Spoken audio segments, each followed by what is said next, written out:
This strange clock-like device is an Australian invention. It's a traffic signal, and the chances are you've never seen such a device unless you happen to be driving on the roads of Melbourne 30 or more years ago. It was one of many attempts to control traffic at intersections, and there was certainly a need for it. The problem has existed almost since the days the car was invented. In fact, back 100 years ago, when there were just 5 vehicles in all of the United States, 2 of them collided at a corner, so the Americans were very quick to realise the need for street lights. This thought, invented by a Melbourne man, was familiar to motorists in the 1940s, 50s and 60s. It was eventually phased out for one reason only. They were quite good to work with. People knew exactly how long they had to wait. They were great for pedestrians, but they couldn't be adjusted to suit the traffic flow, and that was their fatal flaw. These days, of course, with our commercial and industrial worlds dependent on the road system to deliver goods and enable people to get to work or meet appointments, the smoothest possible flow of traffic is vital. Australia now has about 9 million motor vehicles on its roads, and at times it seems that most of them have strayed into the cities, turning peak hours into a nightmare of congestion.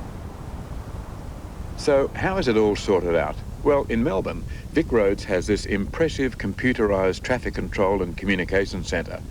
It's situated at Camberwell, just a pleasant distance away from the worst of the congestion, where the man in charge is the Director of Metropolitan Operations, David Berry.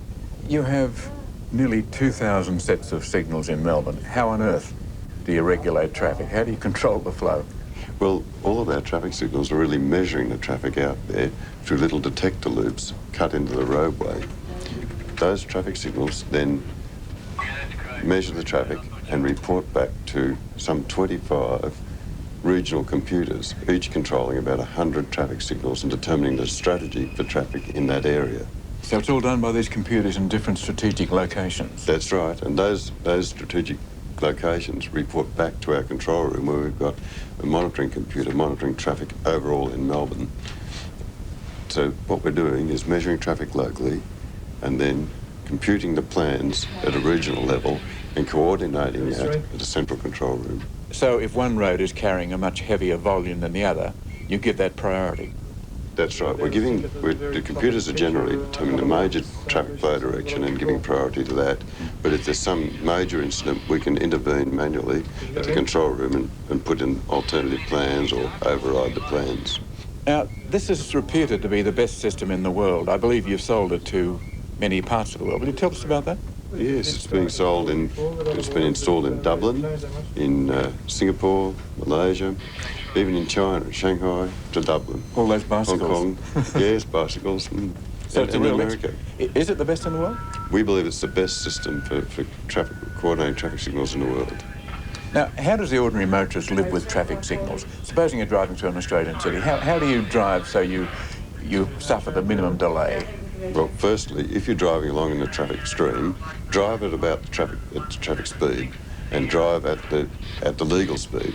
We've set the system to work at legal speeds and to measure where the platoon of traffic is. So it follows the traffic through and runs with it. Getting ahead of the traffic stream won't help you because you'll run into a red signal and you'll have to stop. Getting behind, you tend to be chopped off at the end of the traffic speed.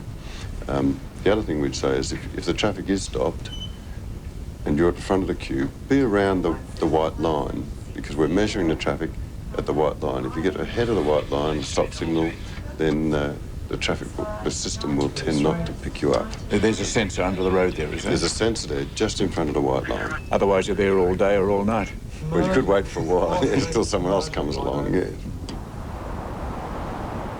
The system's very flexible. The controllers can make allowances for processions, funerals, even marathon runners. But the main purpose, of course, is to ensure that you have a safe, hassle-free run. By the way, next time you're trying to cross the road, you better smile. You never know who's watching.